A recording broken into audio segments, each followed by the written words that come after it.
एक बात मुझे बताओ, भरोसा तो चुनाव आयोग पर बिहार में भी करा, भरोसा तो चुनाव आयोग पर यूपी में भी करा, भरोसा तो चुनाव आयोग पर तमाम जगह पे करा। वो ईवीएम की मशीनें जो कभी कब्रिस्तान में पाई गई, सड़कों पर पाई गई, वो आपको नजर नहीं आई? आंख में केमिकल घुसा हुआ था क्या, या जबान पे फेविकोल टपक गई थी जो आवाज ही नहीं निकली आपकी? गूंगे हो गए? क्यों कह रहे हैं जो आप लगातार जो इसमें नहीं नहीं, तो आप मोदी की नहीं, सुन तो लीजिए, आप मोदी की भाषा बोल रहे हो क्या?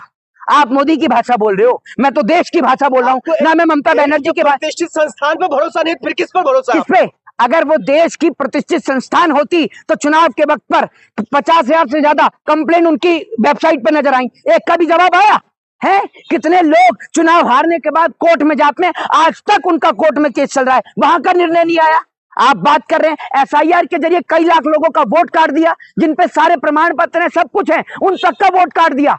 बताइए। गणेश कुमार जी कह रहे हैं इस बार सबसे निष्पक्ष चुनाव बंगाल में होने को देखने को मिलेगा। हाँ, बीजेपी को वहां भी जिता देगा वो आदमी, उसको तो आप देखिएगा, इलेक्शन कमीशन से जिस दिन हटेगा भाजपा राज्यसभा भेज देगी, ये भी आप देख लीजिएगा। आप भी यही है, मैं भी यही हूँ। वो देश के संस्थान है या फिर बीजेपी का संस्थान? बीजेपी का संस्थान है। बात कर रहे हैं आप? नहीं, अगर बात पहले कीजिए आप। हाँ, जानकारी को तंदुरुस्ती नहीं, मुझे पता है आपको ज्यादा तकलीफ हो रही है, एक बर्नौल की ट्यूब कल लाके दे दूंगा, लगा के सो जाना, इतनी तकलीफ हो रही है। तो आप एक बात बताइए, एसआईआर के जरिए कितने लोगों का वोट काटा, जिन्होंने अपने डॉक्यूमेंट्स तक दिखाए? अब उनका जिम्मेदार कौन है बताइए? अगर निष्पक्ष चुनाव है तो जलवायु उनका वोट है, आप में दम।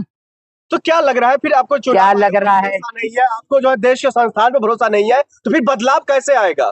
बदलाव कैसे आएगा?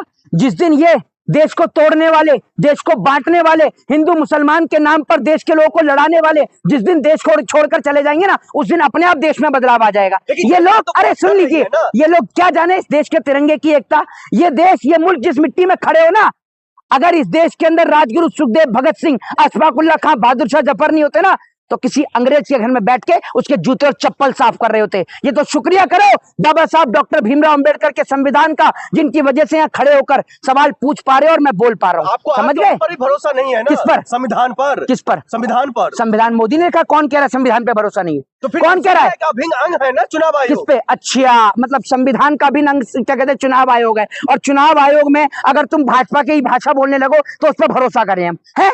एक बात मुझे बताओ, सिर्फ इस सवाल का जवाब दे दो। आपके जो डैडी लगते हैं, चाचा, फूफा, मामा, जो भी हैं, जिनके नाम से आपको तकलीफ हो रही है, तो इस सवाल का जवाब दे दो, जिनका वोट कटा है। होती तो चुनाव के वक्त पर 50,000 से ज्यादा कंप्लेन उनकी वेबसाइट पर नजर आई, एक का भी जवाब आया है? कितने लोग चुनाव हारने के बाद कोर्ट में जाते हैं, आज तक उनका कोर्ट में केस चल रहा है, वहां का निर्णय नहीं आया। आप बात कर रहे हैं एसआईआर के जरिए कई लाख लोगों का वोट काट दिया, जिन पे सारे प्रमाण पत्र हैं, सब कुछ है, उन सबका वोट काट दिया। बताइए। गणेश कुमार जी कह रहे हैं इस बार सबसे निष्पक्ष चुनाव बंगाल में होने को देखने को मिलेगा। हाँ, बीजेपी को वहां भी जिता देगा वो आदमी, उसको तो आप देखिएगा, इलेक्शन कमीशन से जिस दिन हटेगा भाजपा राज्यसभा भेज देगी, ये भी आप देख लीजिएगा। आप भी यही है, मैं भी यही हूँ। वो देश के संस्थान है या फिर बीजेपी का संस्थान? बीजेपी का संस्थान है। बात कर रहे हैं आप? नहीं, अगर बात पहले कीजिए आप। हाँ, जानकारी को तंदुरुस्ती नहीं, मुझे पता है आपको ज्यादा तकलीफ हो रही है, एक बर्नौल की ट्यूब कल लाके दे दूंगा, लगा के सो जाना, इतनी तकलीफ हो रही है। तो आप एक बात बताइए, एसआईआर के जरिए कितने लोगों का वोट काटा, जिन्होंने अपने डॉक्यूमेंट्स तक दिखाए? अब उनका जिम्मेदार कौन है बताइए? अगर निष्पक्ष चुनाव है तो जलवायु उनका वोट है, आप में दम। तो क्या लग रहा है फिर आपको? क्या लग रहा है? नहीं है आपको, जो है देश के संस्थान पे भरोसा नहीं है, तो फिर बदलाव कैसे आएगा? बदलाव कैसे आएगा? जिस दिन ये देश को तोड़ने वाले, देश को बांटने वाले, हिंदू मुसलमान के नाम पर देश के लोगों को लड़ाने वाले, जिस दिन देश को छोड़कर चले जाएंगे ना, उस दिन अपने आप देश में बदलाव आ जाएगा। ये लोग तो अरे सुन लीजिए, ये लोग क्या जाने इस देश के तिरंगे की एकता।